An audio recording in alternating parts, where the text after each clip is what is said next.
بسم الله الرحمن الرحيم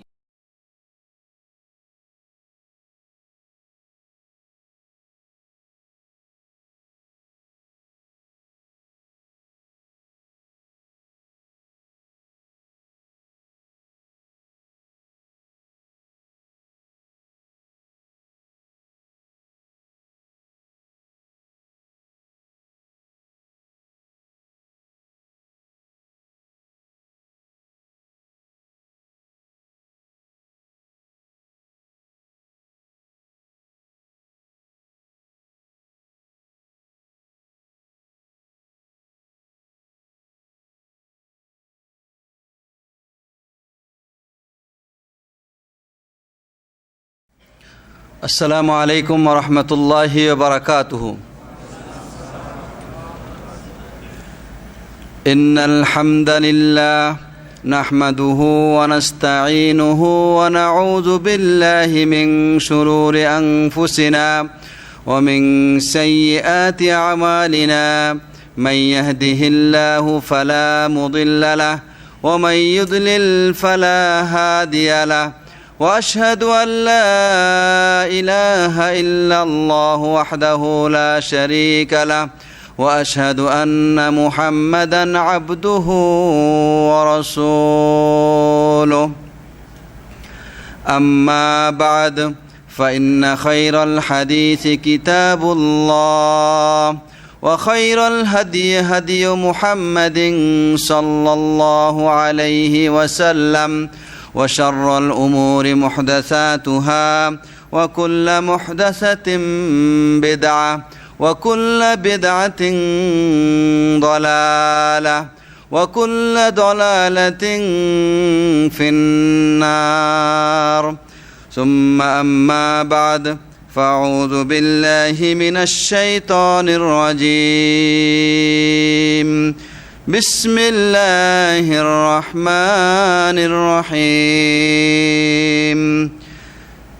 كمثل الشيطان إذ قال للإنسان اكفر فلما كفر قال إني بريء منك إني أخاف الله رب العالمين.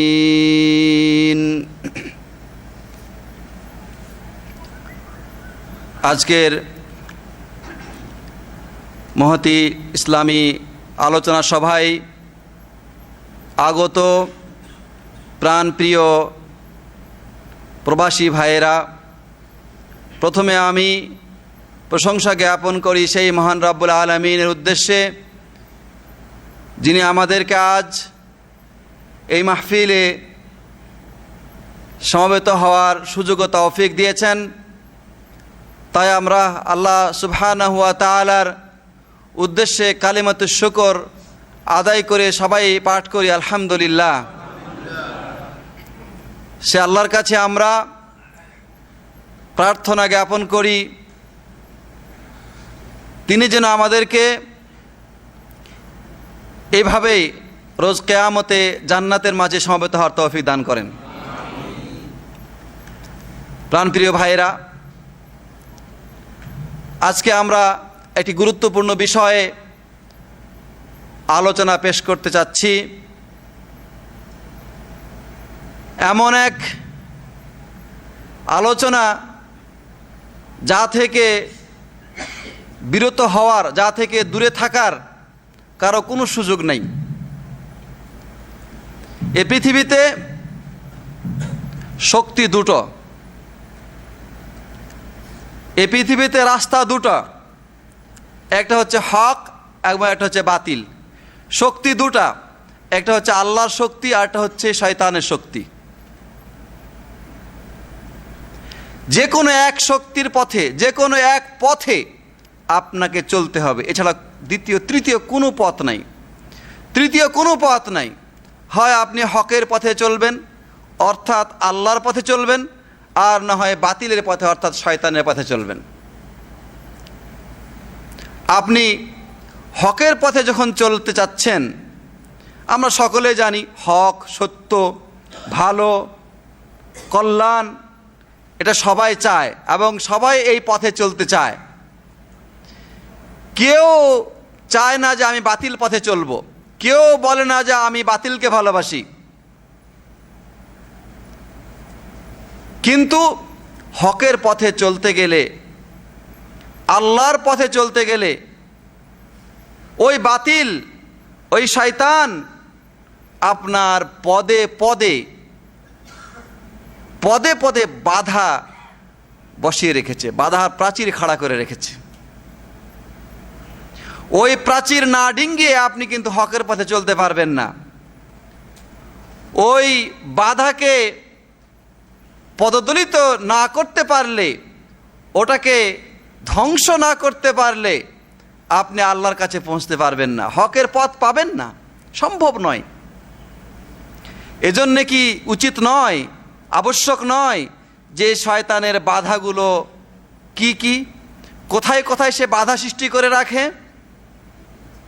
আল্লাহু আকবার। আমরা যখন এখান থেকে দাম্মাম যাই, যদি আমরা জানি যে সামনে 3-4টা চেকপোস্ট আছে, তাহলে এই চেকপোস্টগুলো আমি যাতে করে সেখানে ধরা না পড়ি, এজন্য আমাকে প্রস্তুতি নিয়ে তো যেতে হবে নাকি? আর যদি প্রস্তুতি গ্রহণ না করে বের হয়ে যায়, তাড়াহুড়ো করে বের হয়ে গেলাম, একামা নিলাম না, গাড়ি লাইসেন্স নিলাম না, তাহলে কি হবে? চেকপোস্টে আমি ধরা খেয়ে যাব। প্রাণপ্রিয় ভাইরা, আমরা আজকে শয়তানের বাধা সম্পর্কে আলোচনা পেশ করব। তার আগে শয়তান কেন আপনার পথে বাধা দিবে, তার কারণটা কি, হেতুটা কি, হিস্টোরিটা কি, সে সম্পর্কে আসুন আমরা একটু আলোকপাত করি। আমরা আদমের সন্তান। কার সন্তান? আদমের সন্তান। আমরা বনি আদম। আল্লাহ সুবহানাহু ওয়া তাআলা আমাদেরকে আদম আলাইহিস সালামের সন্তান হিসেবে দুনিয়াতে পাঠিয়েছেন। আল্লাহ সুবহানাহু ওয়া তাআলা যখন আদমকে সৃষ্টি করেছিলেন, তখন আল্লাহ তাআলা ফেরেশতাদেরকে বলেছিলেন তাকে সেজদা করার জন্য। এখানে একটি কথা বলে রাখি যে আল্লাহ সুবহানাহু ওয়া তাআলা কয়েকটা জিনিস নিজের হাতে তৈরি করেছেন। 4টা জিনিস নিজে হাতে তৈরি করেছেন। কয়টা জিনিস? 4টা জিনিস নিজে হাতে তৈরি করেছেন। একটি হচ্ছে আদম আলাইহিস সালাম, নিজ হাতে তাকে তৈরি করেছেন। 2 নম্বর হচ্ছে আল্লাহ সুবহানাহু ওয়া তাআলা তাওরাত কিতাব নিজের হাতে লিখেছেন। যদিও তাওরাত কিতাবের বাণী এটা আল্লাহরই কালাম, যেমন কোরআন আল্লাহর কালাম, তাওরাত আল্লাহর কালাম, কিন্তু এই তাওরাত কিতাবকে আল্লাহ তার নিজ হাতে লিখেছেন। আরেকটি হচ্ছে যে আল্লাহ সুবহানাহু ওয়া তাআলা আরশ সৃষ্টি করেছেন নিজের হাতে। আর চতুর্থ আরেকটা জিনিস হচ্ছে যে আল্লাহ সুবহানাহু ওয়া তাআলা জান্নাত প্রতিষ্ঠিত করেছেন নিজের হাতে। আর এছাড়া অন্য যত কিছু তিনি সৃষ্টি করেছেন, ইন্নামা আমরুহু ইযা আরাদা শাইআন আইয়াকুলা লাহু কুন ফায়াকুন। আল্লাহ যখন কোনো কিছু সৃষ্টি করার ইচ্ছা করেছেন তখন বলেছেন হও, অতঃপর সেটা হয়ে গেছে। তাহলে এই কথা দ্বারা আমরা বুঝতে পারতেছি যে আদম আলাইহিস সালামের সম্মান কত মহান, কত বিশাল। আল্লাহ সুবহানাহু ওয়া তাআলা বলছেন ওয়াইয কুলনা লিল মালাইকাতি ইসজুদু লিআদামা ফাসাজাদু ইল্লা ইবলিসা আবা। আল্লাহ বলছেন যে আমি যখন ফেরেশতাদেরকে বললাম যে তোমরা আদমকে সেজদা করো, তখন ইবলিস ব্যতীত সবাই সেজদা করলো, সে অস্বীকার করলো। ফাকুলনা ইয়া আদামু ইন্না হাযা আদুউন লাকা ওয়া লিজাওজিকা ফালা ইউখরিজান্নাকুমা মিনাল জান্নাতি ফাতাশকা। আল্লাহ বললেন যে হে আদম, এই যে লোক, এই যে ব্যক্তি দেখতে পেলে যে তোমাকে সেজদা করলো না, এটা কিন্তু তোমার শত্রু, তোমার সঙ্গিনীর শত্রু। অতএব খবরদার, এরা যেন তোমাদেরকে জান্নাত থেকে বের করতে না পারে। যদি বের হয়ে যাও, তার ছলনায় পড়ে তোমরা যদি জান্নাত থেকে বের হয়ে যাও বা তোমাদেরকে সে বের করতে পারে, ফাতাশক, তাহলে তোমরা হতভাগ্য হয়ে যাবে। তোমরা জান্নাতে বসবাস করো, অবস্থান করো। ইন্না লাকা আল্লা তাজুআ ফিহা ওয়ালা তা'রাব ওয়া ইন্নাকা লা তাযমাউ ফিহা ওয়ালা তাদহা ফাওয়াসওয়াসা ইলাইহিশ শাইতান قال يا آدم هل أدلك على شجرة الخلد وملك لا يبلى। আল্লাহ বললেন যে তুমি এই জান্নাতে বসবাস করো, এখানে তুমি কখনো ক্ষুধার্ত হবে না, কখনো উলঙ্গ হবে না, কখনো পিপাসিত হবে না, কখনো রোদের প্রখরতা তোমাকে কষ্ট দিবে না। আল্লাহ তাআলা জান্নাতের কিছু গুণগান তার সামনে তুলে ধরলেন, ধরে বললেন যে তুমি এই জান্নাতে বসবাস করতে থাকো। এরপরে শয়তান আসলো তার কাছে, এসে তাকে ওয়াসওয়াসা দিল। ওয়াসওয়াসা দিয়ে বলল, ইয়া আদম, হে আদম, আমি কি তোমাকে এমন একটি বৃক্ষের কথা বলবো না, যে বৃক্ষের মাধ্যমে, যে বৃক্ষের ফল খেলে তুমি চিরকাল অবস্থান করবে জান্নাতে এবং এমন এক রাজত্ব লাভ করবে যা কখনোই ধ্বংস হবে না। এভাবে ওয়াসওয়াসা দিল। আর এই ওয়াসওয়াসা দিয়ে শেষ নয়, বরং শপথ করে বলতেছে, ওয়াকাসামাহুমা ইন্নী লাকুমা লামিনান নাসিহিন। একটু আগে যে আয়াতগুলি বললাম, এটা সূরা তাহা 116 থেকে 121 পর্যন্ত। আর সূরা আরাফের মধ্যে আল্লাহ বলছেন যে তখন শয়তান তাদের সামনে শপথ করে বলল, ওয়াকাসামাহুমা, কসম করলো, ইন্নী লাকুমা লামিনান নাসিহিন, আমি অবশ্যই অবশ্যই তোমাদের জন্য সৎ কামনাকারী বা তোমাদের জন্য কল্যাণ কামনাকারী। এইভাবে শয়তান ওয়াসওয়াসা দিল। তারপরে আদম এবং হাওয়া আলাইহিমাস সালাম শয়তানের ওয়াসওয়াসায় বিভ্রান্ত হয়ে গেলেন। তারপরে তারা ওই নিষিদ্ধ বৃক্ষ থেকে খেয়ে ফেললেন। আল্লাহ তাআলা রাগান্বিত হয়ে গেলেন। ফাতাফিকা ইয়াখসিফানি আলাইহিমা মিন ওয়ারাকিল জান্নাহ,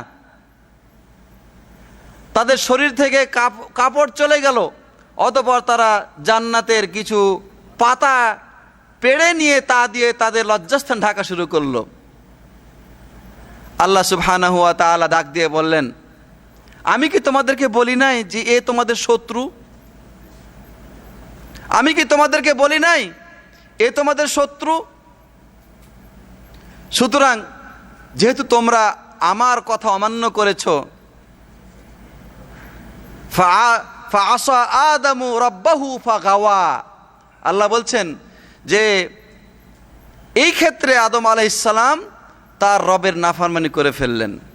ফলে ইবলিস তাকে বিভ্রান্ত করে দিল, পথভ্রষ্ট করে দিল। এর পরের ঘটনা আমরা সামনে বলবো। এই সময় যখন আল্লাহ সুবহানাহু ওয়া তাআলা ফেরেশতাদেরকে বললেন যে সেজদা করো, সে সেজদা করলো না। সবাই সেজদা করলো, সেজদা করলো না। আল্লাহ তাআলা বললেন যে মা মানাআকা আন লা তাসজুদা ইজ আমারতুক, আমি তোমাকে যখন হুকুম করলাম তখন একে সেজদা করতে তোমাকে কে নিষেধ করলো? অন্য আয়াত আল্লাহ বলছেন যে লিমা খালাকতু বিয়াদাইয়া, আমি যাকে নিজ হাত দিয়ে সৃষ্টি করেছি, আমার দুই হাতে সৃষ্টি করেছি, তাকে সেজদা করতে তোমাকে কিসে বাধা দিল? সে তখন যুক্তি পেশ করলো, ক্বালা খালাকতানি মিন নারিন ওয়া খালাকতাহু মিন তিন। সে বলল, আল্লাহ আমাকে আপনি আগুন দ্বারা সৃষ্টি করেছেন, ওকে সৃষ্টি করেছেন মাটি দ্বারা। আগুনের স্বভাব ঊর্ধ্বমুখী, মাটির স্বভাব নিম্নমুখী। সুতরাং যুক্তি পেশ করে বলল যে কি করে ঊর্ধ্বমুখী বস্তু নিম্নমুখী বস্তুকে সেজদা করতে পারে? আল্লাহ সুবহানাহু ওয়া তাআলা বললেন, মা লাকা আন তাতাকাব্বারা ফিহা, আমার হুকুম লঙ্ঘন করার ব্যাপারে এরকম অহংকার প্রদর্শন করা তোমার কোনো অধিকার নাই। যখন আল্লাহ রাগম্বিত হয়ে গেলেন এবং তাকে মালাউন করে দিলেন, তখন সে আল্লাহকে বলল, قال أرأيتك هذا الذي كرمت علي لئن أخرتني إلى يوم القيامة لأحتنكن ذريته إلا قليلا।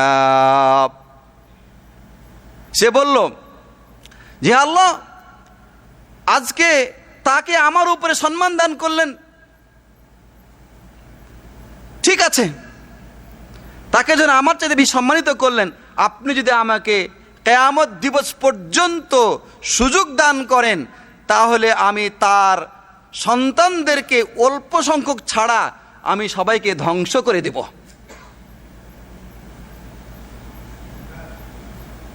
সূরা ইসরা বনী ইসরাইলের 61 নম্বর আয়াত থেকে শুরু। আর উপস্থাপক শেখ কাসেম সূরা আল আরাফের 16-17 নম্বর আয়াত তেলাওয়াত করেছে। সে সময় ইবলিস বলল, ফাবিমা আগওয়াইতানি লাআকউদান্না লাহুম সিরাতাকাল মুস্তাকিম। সে বলল যে কারণে আজকে আমি বিভ্রান্ত হলাম, যার কারণে আমি মালাউন হলাম, আমি ওই সে এবং তার সন্তানাদির সিরাতে মুস্তাকিমের পথে পথে আমি বসে থাকব, তাদের পথে আমি বসে থাকব। সুম্মা লাআতিয়ান্নাহুম মিন বাইনি আইদিহিম ওয়া মিন খালফিহিম ওয়া আন আইমানিহিম ওয়া আন শামাইলিহিম ওয়া লা তাজিদু আকসারাহুম শাকিরিন। সে বলল যে আমি তাদের সামনে বসে থাকব, তাদের পিছন থেকে তাদের কাছে আসব, তাদের ডান থেকে আসব, বাম থেকে আসব। আল্লাহু আকবার। শত্রু যদি এইভাবে আঘাত করে বাঁচার উপায় আছে? সামনে থেকে আঘাত করবে, পিছন থেকে আঘাত করবে, ডাইনে থেকে করবে, বামে থেকে করবে। তারপরে কি বলছে? সুম্মা লাআতিয়ান্নাহুম মিন বাইনি আইদিহিম ওয়া মিন খালফিহিম ওয়া আন আইমানিহিম ওয়া আন শামাইলিহিম ওয়া লা তাজিদু আকসারাহুম শাকিরিন। এমন ভাবে আক্রমণ করব যে তাদের খুব কমকে আপনি আপনার শুকরগুজার পাবেন, খুবই অল্প সংখ্যক ব্যতীত আপনি আপনার শুকরগুজার পাবেন না। আল্লাহু আকবার। অন্য আয়াতে আল্লাহ বলছেন, সূরা বনী ইসরাইলের 62 নম্বর আয়াত আল্লাহ বলছেন, তখন আল্লাহ বলেন, قال اذهب فمن تبعك منهم فإن جهنم جزاؤكم جزاء موفورا। আল্লাহ বললেন, ঠিক আছে যাও, তোমাকে আমি সুযোগ দিলাম। সূরা আরাফে বলেছেন, ক্বালা রাব্বি আনজিরনি ইলা ইয়াউমি ইউবআসুন। আল্লাহ তুমি আমাকে কিয়ামত দিবস পর্যন্ত সুযোগ দাও। আল্লাহ বলেন, ক্বালা ইন্নাকা মিনাল মুনজারিন। ঠিক আছে, তোমাকে সে সুযোগ দেওয়া হলো। সূরা বনী ইসরাইলের মধ্যে আল্লাহ বলছেন যে ঠিক আছে যাও, তোমাকে আমি সুযোগ দিলাম। তোমার অনুসরণ যারা করবে এই আদম সন্তানের মধ্যে থেকে তাদেরকে তাদের এই অনুসরণের প্রতিফল স্বরূপ পরিপূর্ণরূপে প্রতিদান দিয়ে তাদেরকে জাহান্নামে নিক্ষেপ করব। আল্লাহ বললেন, ওয়াস্তাফজিজ মিনহুম বিসাউতিক।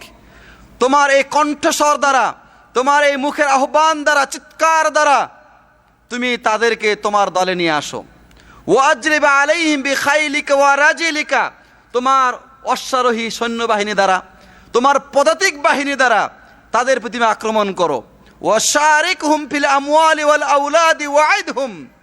এবং তাদের ধন সম্পত্তি এবং তাদের সন্তান সন্ততি তুমি শরীক হয়ে যাও। আল্লাহু আকবার। ওয়াইদহুম, তাদেরকে তুমি ওয়াদা দাও, অঙ্গীকার দাও। ওয়ামা ইয়াইদুহুমুশ শাইতানু ইল্লা গুরুরা। কিন্তু শয়তান মানুষকে যেই ওয়াদাই দিবে সেটা হচ্ছে কি? ধোঁকা। শয়তানের ওয়াদা কি? ধোঁকা। শয়তানের ওয়াদা কি? ধোঁকা। এই কথা আল্লাহ যখন বললেন, বলার পরে একটা কথা মাঝখানে তিনি শেষখানে বললেন, ইন্না ইবাদি লাইসা লাকা আলাইহিম সুলতান, ইন্না ইবাদি লাইসা লাকা আলাইহিম সুলতান ওয়া কাফা বিরাব্বিকা ওয়াকিলা। এটা 65 নম্বর আয়াত বনী ইসরাইলের।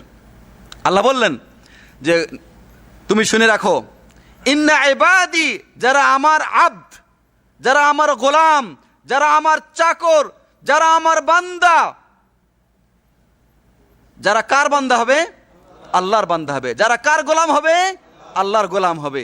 আল্লাহ বলে দিলেন, লাইসা লাকা আলাইহিম সুলতান, তাদের উপরে তোমার কোনোই কর্তৃত্ব খাটবে না, তোমার কোনোই চালবাজি, ষড়যন্ত্র, চক্রান্ত সেখানে ফলপ্রসূ হবে না। আল্লাহু আকবার। ওয়াকাফা বিরাব্বিকা ওয়াকিলা, আপনার রবই হচ্ছেন দায়িত্বশীল।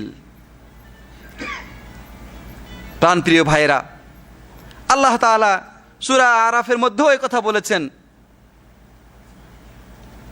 যে যখন বললেন, শয়তান যখন বলল লা আকউদান্না লাকুম সিরাতাকাল মুস্তাকিম সুম্মা লা আতিয়ান্নাহুম মিন বাইনি আইদিহিম ওয়া মিন খালফিহিম ওয়া আন আইমানিহিম ওয়া আন শামাইলিহিম ওয়া লা তাজিদু আকসারাহুম শাকিরিন ক্বালা খরুজ মিনহা মাযউমান মাদহুরা লামান তাবিআকা মিনহুম লাআমলা আন্না জাহান্নাম মিনকুম আজমাইন। ওদের মধ্যে থেকে যারা তোমার অনুসরণ করবে, ওদের মধ্যে থেকে যারা অনুসরণ করবে তাদের দ্বারা আমি তোমাকে এবং তাদের দ্বারা জাহান্নামকে পরিপূর্ণ করে দেব। তাহলে যারা অনুসরণ করবে, সবাই না, যারা অনুসরণ করবে। প্রাণপ্রিয় ভাইরা, এই হচ্ছে শয়তানের শত্রুতা। আল্লাহ সুবহানাহু ওয়া তাআলা ওই সময় বলে দিলেন আদমকে, কি বললেন? ইয়া আদম ইন্না হাদা আদুউল লাক, হে আদম, এ হচ্ছে তোমার শত্রু। আমাদের উপস্থাপক শেখ কাসেম আয়াত তেলাওয়াত করেছেন, ইয়া আইয়ুহাল্লাযীনা আমানু দুখুলু ফিস সিলমি কাফা ওয়া লা তাত্তাবিউ খুতুওয়াতিশ শাইতান ইন্নাহু লাকুম আদুউম মুবিন। হে ইমানদারগণ, তোমরা পরিপূর্ণরূপে আল্লাহর কাছে আত্মসমর্পণ করো। আত্মসমর্পণ করতে হবে কার কাছে? আল্লাহর কাছে। ওয়ালা তাত্তাবিউ খুতুওয়াতিশ শাইতান, আর শয়তানের পদাঙ্ক অনুসরণ করে চলো না। কেন? এই জন্য যে শয়তান তোমাদের প্রকাশ্য শত্রু।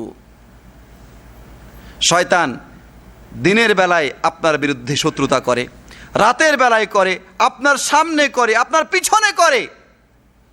শয়তান কিন্তু কোনো সময়ের জন্য ক্লান্ত হয় না, শয়তান কোনো সময়ের জন্য রেস্ট নেয় না, আরাম করে না। বনি আদমকে বিভ্রান্ত করার জন্য, পথভ্রষ্ট করার জন্য সে কিন্তু একটার পর একটা ব্যবস্থা গ্রহণ করতেই থাকে।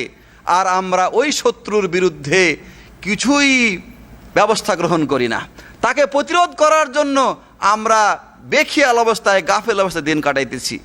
প্রাণপ্রিয় ভাইরা, আসুন, শয়তান আমাদের সামনে আল্লাহর পথ থেকে আমাদেরকে বিচ্যুত করার জন্য কতগুলো বাধার প্রাচীর সে নির্মাণ করেছে, আমরা তা জানার চেষ্টা করি। ইমাম ইবনুল কাইয়িম রাহমাতুল্লাহ আলাইহি মাদারিজুস সালিকিন গ্রন্থে তিনি লিখেছেন যে শয়তান বনি আদমের চলার পথে, হকের পথে, আল্লাহর পথে যাওয়ার পথে, আল্লাহর দিকে যাওয়ার পথে 7টি বাধার প্রাচীর সে নির্মাণ করেছে, 7টি। এবং এই বাধাগুলো একটার চাইতে আরেকটা শক্তিশালী। প্রথমটা যেরকম শক্তিশালী, ওই শক্তিশালী বাধাকে যদি, প্রাচীরকে যদি বান্দা পার হতে পারে, সেটাকে সে যদি নস্যাৎ করতে পারে, তাহলে তারপরেরটাতে এসে সে চেষ্টা করে। ওখানে যদি সে বিজয় হয়ে যায়, তাহলে তারপরেরটাতে এসে সে চেষ্টা করে। কোনো না কোনোভাবেই আল্লাহর পথ থেকে তাকে বিচ্যুত করার জন্য সে চেষ্টা করতেই থাকে। প্রাণপ্রিয় ভাইরা, আসুন সেই 7 প্রকার বাধা শয়তানের কি তা আমরা জেনে নেওয়ার চেষ্টা করি। 1 নম্বর বাধা হচ্ছে আল কুফুর। শয়তানের 1 নম্বর বাধা কি? কুফুর। কুফুর, শিরক, নেফাকি, এগুলি সবই একই 1 নম্বরে অন্তর্ভুক্ত। এবং এই বাধার ক্ষেত্রে অনেকগুলি পিলার আছে। পিলার মানে এই দেওয়ালটা বানাইতে অনেকগুলো সে পিলার রাখছে। এই পিলার আছে 10টা। 10টা পিলার দিয়ে এই কুফুরি, শিরক এবং মুনাফিকির এই প্রাচীরকে সে মজবুত করেছে।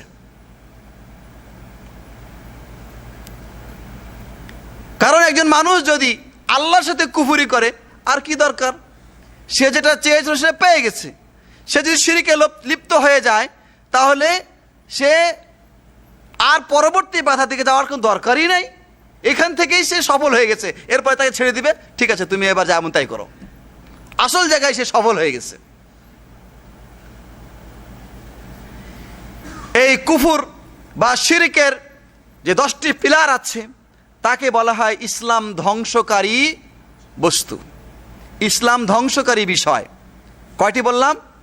10টি। আসুন আমরা এই 10টি পিলার সম্পর্কে সংক্ষেপে আমরা আলোচনা করে নেই। সেটা হচ্ছে 1 নম্বর হচ্ছে এই যে আল্লাহর ইবাদতের মাঝে শিরিক করা। আল্লাহর ইবাদতে কি করা? শিরক করা। কোনো মানুষ যখন আল্লাহর সাথে শিরিক করে তখন আল্লাহ তার সমস্ত আমলকে বরবাদ করে দেন। সুবহানাল্লাহ, অনেক বড় ভয়ানক কথা। আল্লাহ সুবহানাহু ওয়া তাআলা তার নবীকে ধমক দিয়ে বলেছেন, লা ইন আশরাকতা লা ইয়াহবাতান্না আমালুক, তুমি যদি শিরিক করো তাহলে তোমার সমস্ত আমল বরবাদ হয়ে যাবে। আল্লাহু আকবার, সমস্ত আমল বরবাদ। আর যে ব্যক্তির সমস্ত আমল বরবাদ হয়ে যাবে তার কোন মাগফিরাতে যে ক্ষমা আছে? আল্লাহ তাআলা সূরা নিসার 48 এবং 116 নম্বর আয়াতে বলছেন, ইন্নাল্লাহা লা ইয়াগফিরু আন ইউশরাকা বিহি ওয়া ইয়াগফিরু মা দুনা যালিকা লিমান ইয়াশা ওয়া মান ইউশরিক বিল্লাহি ফাকাদ দাল্লা দালালাম বাঈদা। নিশ্চয় যে ব্যক্তি আল্লাহর সাথে শিরিক করে, যে ব্যক্তি আল্লাহর সাথে শিরিক করে তাকে আল্লাহ তাআলা কখনোই ক্ষমা করবেন না। আর এই শিরিকের নিম্ন পর্যায়ের পাপ, শিরিকের নিম্ন পর্যায়ের পাপ আল্লাহ যাকে ইচ্ছা ক্ষমা করতে পারেন। আল্লাহ যাকে ইচ্ছা ক্ষমা করতে পারেন। আর যে ব্যক্তি আল্লাহর সাথে শিরিক করে সে সুদূর বিভ্রান্তিতে পতিত হয়ে যায়। এখানে আল্লাহ শিরিক করলে যে আল্লাহ ক্ষমা করবেন, এ কথার অর্থ কি? এ কথার অর্থ হচ্ছে কোনো মানুষ যদি আল্লাহর সাথে শিরিক করে তওবা না করে মৃত্যুবরণ করে, তওবা না করে মৃত্যুবরণ করে, তাহলে তার কোনো ক্ষমা নেই। এটা কিন্তু ভালো করে জেনে রাখবেন। আল্লাহ তাআলা এই সমস্ত মুশরিক সম্পর্কে বলেছেন, ইন্নাহু মান ইউশরিক বিল্লাহি ফাকাদ হারামাল্লাহু আলাইহিল জান্নাহ ওয়া মাওয়াহুন নার ওয়া মা লিয-যালিমিনা মিন আনসার। সূরা মায়েদা 72 নম্বর আয়াতে আল্লাহ বলছেন, যে ব্যক্তি আল্লাহর সাথে শিরিক করে আল্লাহ তার জন্য জান্নাতকে হারাম করে দেন এবং তার চিরকালীন ঠিকানা হয়ে যায় জাহান্নাম। আর এই জালেম, এই ব্যক্তির জন্য আর কোনো সাহায্যকারী কিয়ামতের দিন হবে না। কেউ তাকে সুপারিশ করবে না, কেউ তার জন্য আল্লাহর কাছে আবেদন করবে না যে আল্লাহ তুমি তাকে জাহান্নাম থেকে মুক্তি দাও। কেউ সাহায্য করে থাকবে না। অতএব আল্লাহর ইবাদতের মধ্যে শিরিক করাটা হচ্ছে 1 নম্বর পিলার। শয়তানের বাধার প্রাচীর নির্মাণ করার 1 নম্বর পিলার হচ্ছে আল্লাহর সাথে আল্লাহর ইবাদতের মধ্যে শিরিক করা। যেমন কোনো মাজারে গিয়ে দোয়া করা, খাজা বাবা তোমার কাছে এসেছি, তুমি আমাকে সন্তান দাও, তুমি আমাকে বিপদ থেকে উদ্ধার করে দাও, তুমি আমার চাকরির ব্যবস্থা করে দাও, ইত্যাদি কথা ডাইরেক্ট বলা। অথবা কোনো মাজারে মান্যত করা, মাজারে গিয়ে মাথা নত করা, এগুলি সুস্পষ্ট বড় শিরক। আর এই বড় শিরকের মাধ্যমে মানুষ ইসলাম থেকে বের হয়ে যায়। এটা হচ্ছে এক। 2 নম্বর হচ্ছে আল্লাহর কাছে পৌঁছার জন্য দুনিয়ার কোনো মানুষকে মাধ্যম ধরা। কি করা? মাধ্যম ধরা। এই কাজটা কিন্তু মক্কার কাফেরেরা করত। তারা কি বলেছিল? তারা বলেছিল, হাউলাই শুফাউনা ইনদাল্লাহ। তারা মূর্তিদের কাছে গিয়ে তারা বলতো যে লাত, মানাত, উজ্জা, হবল, এই সমস্ত মূর্তিরা তোমরা আমাদের জন্য আল্লাহর কাছে সুপারিশ করে দাও। সুপারিশ পাওয়ার উদ্দেশ্যে তারা গেছিল। আর এই জন্য এই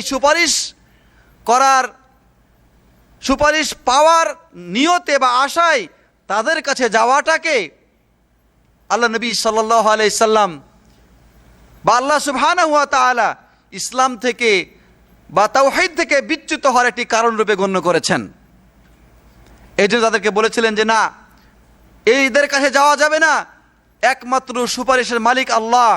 মান যাল্লাযী ইয়াশফাউ ইনদাহু ইল্লা বিইজনিহি। আল্লাহর সামনে আল্লাহর অনুমতি ব্যতীত কেউ সুপারিশ করার কোনো ক্ষমতা রাখে না। আফসোস যে ওরা তো লাত, মানাত, উজ্জার কাছে সুপারিশ চাইতে যেত। বর্তমান যুগে নামধারী অনেক মুসলিম তারা অনেক পীর ফকিরের কাছে সুপারিশ চাইতে যায়। তারা এবং পীরেরাও বলে যে তোমরা যদি আমাদের কাছে মুরিদ হও বা কোনো হক্কানি পীরের কাছে মুরিদ হও, তাহলে হক্কানি পীর তোমাদের জন্য আল্লাহর কাছে কিয়ামতের দিন সুপারিশ করে দেবে। ইউটিউবে একটা বক্তব্য পাবেন, চরমনায় পীর সাহেব বক্তব্য দিতেছে, বলতেছে যে বাবারা, কিয়ামতের দিন গাঙ্গুহি সাহেব যখন জাহাজ নিয়ে রওনা দেবে, গাঙ্গুহি সাহেব জাহাজ নিয়ে রওনা দেবে, কারি ইব্রাহিম সাহেব জাহাজ নিয়ে রওনা দিবে, হাজি ইমদাদুল্লাহ মুহাজির মক্কি জাহাজ নিয়ে রওনা দিবে, ফজলুল করিম সাহেব যখন জাহাজ নিয়ে রওনা দিবে, কখন? কিয়ামতের দিন জাহাজ থাকবে, জাহাজ নিয়ে রওনা দিবে। সেই দিন বাবারা আপনাদেরকে ছেড়ে তারা কেউ যাবে না।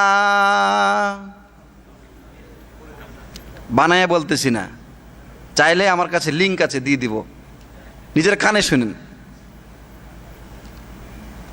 এরা আল্লাহর কাছে পৌঁছিয়ে দেওয়ার মাধ্যম রূপে নিজেদেরকে নির্ধারণ করেছে। এদের মাঝে এবং ওই আবু জেহেল, আবুল আহাবের মাঝে কোনো ফারাক নাই, কারণ ওরাও মূর্তিদেরকে আল্লাহর কাছে পৌঁছার মাধ্যম রূপে গ্রহণ করেছিল। প্রাণপ্রিয় ভাইরা, সুতরাং আপনি আল্লাহর কাছে যদি কোনো কিছু প্রার্থনা করেন, ডাইরেক্ট করবেন। আল্লাহ তাআলা বলছেন, وَإِذَا سَأَلَكَ عِبَادِي عَنِّي فَإِنِّي قَرِيبٌ أُجِيبُ دَعْوَةَ الدَّاعِ إِذَا دَعَانِ।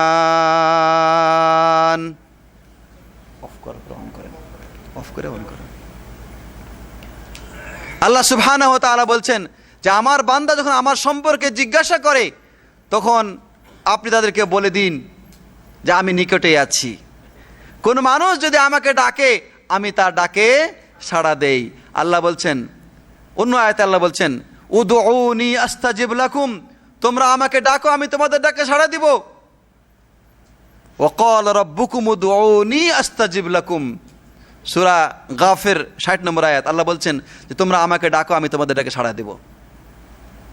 আল্লাহ নিকটে আছেন, সূরা বাকারা 186 নম্বর আয়াত। সুতরাং আল্লাহ তাআলা কিন্তু বলেন নাই যে আমাকে ডাকতে হলে বা তোমাদের ডাকে আমি যদি সাড়া দেব, এটা কখনোই দিব না যতক্ষণ পর্যন্ত তোমরা আমাকে আমার সামনে আমার নেক বান্দাদেরকে মাধ্যম হিসেবে না নিয়ে আসবে। সুতরাং কাউকে আল্লাহর কাছে পৌঁছার মাধ্যম হিসেবে গ্রহণ করা, এটা শয়তানের কুফরি নামক বাধা প্রাচীরের 2 নম্বর খুঁটি। মনে রাখেন, প্রশ্ন করব কিন্তু। 3 নম্বর খুঁটি হচ্ছে,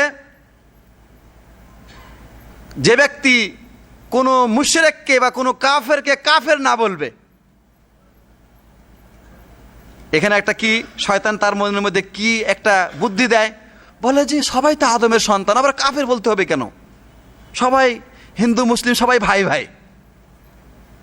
হ্যাঁ, আপনাকে সুন্দর একটা যুক্তি আপনার মনের মধ্যে দিয়ে দিবে। কিন্তু না, কোনো কাফেরকে কাফের না বলা, কোনো মুশরিককে মুশরিক বিশ্বাস না করা আপনার ইমানের মধ্যে ত্রুটি, আপনি ইমান থেকে বের হয়ে যাবেন। তার মানে তাকে কাফের না বলা, মুশরিক না বলা, তাহলে সে হক। আমরা আগে বলেছি দুই গ্রুপ, হয় হক না হয় বাতিল, আল্লাহর দল না হয় শয়তানের দল। আল্লাহকে অমান্য করার পরেও যদি সে কাফের না হয় তাহলে তুমি কি? অতএব এটা হচ্ছে 3 নম্বর খুঁটি। 4 নম্বর হচ্ছে এই যে ব্যক্তি বিশ্বাস করে যে প্রিয় নবী মুহাম্মদ সাল্লাল্লাহু আলাইহি সাল্লামের হেদায়েত ব্যতীত অন্য কোনো হেদায়েতই উত্তম, অন্য কারো হেদায়েত, অন্য কারো দিক নির্দেশনা এটা বেশি উত্তম, এটা বেশি ভালো যদি কোনো মানুষ বিশ্বাস করে, তাহলে সে শয়তানের ওই 1 নম্বর যে বাধার প্রাচীরের খুঁটির মধ্যে পড়ে গেল। এটা 4 নম্বর খুঁটি। প্রিয় নবী সাল্লাল্লাহু আলাইহি সাল্লাম মানব জাতির জন্য যে সমস্ত বিধিবিধান নিয়ে এসেছিলেন তা মানুষের জন্য কল্যাণের। হ্যাঁ, আল্লাহ তাআলা বলছেন, ওমা আতাকুমুর রাসূলু ফাখুযুহু ওয়া মা নাহাকুম আনহু ফান্তাহু।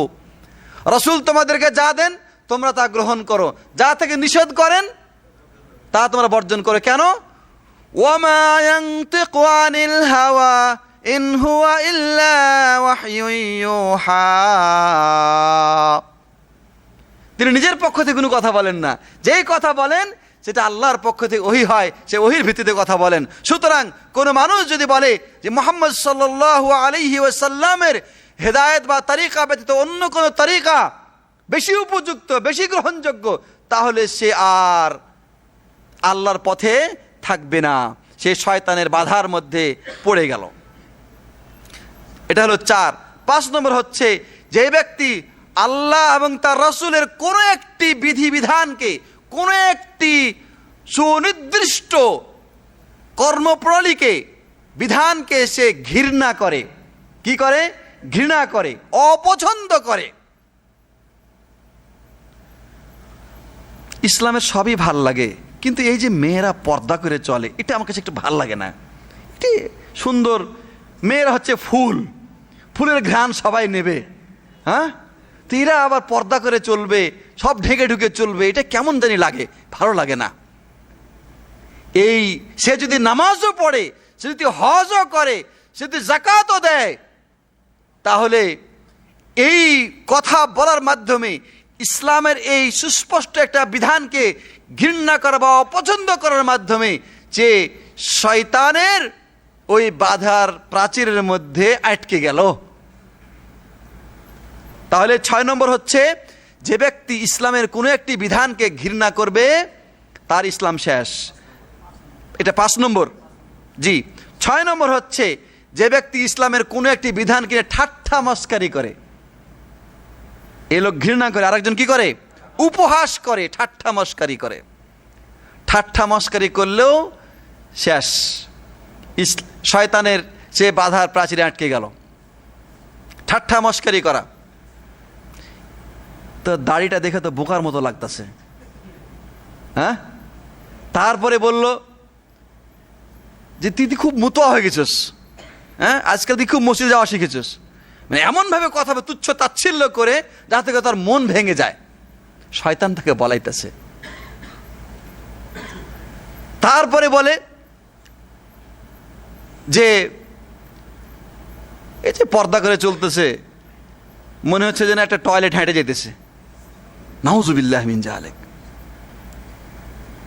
যারা বলে, যারা নারায়ে তাকবীর দেয়, তারা নাকি মানসিক বিকারগ্রস্ত।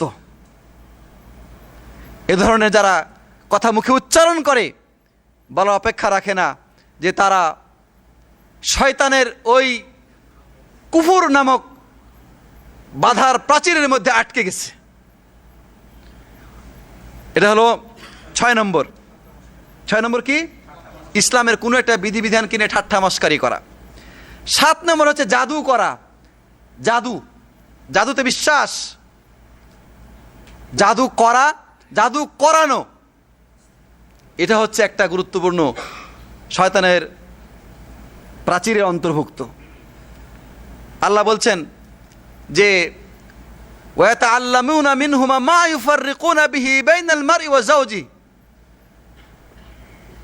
ইন্নামা নাহনু ফিতনাতুন ফালা তাকফুর ওয়াতাআল্লামুনা মিনহুমা মা ইউফাররিকুনা বিহি বাইনাল মারই ওয়া যাওজি।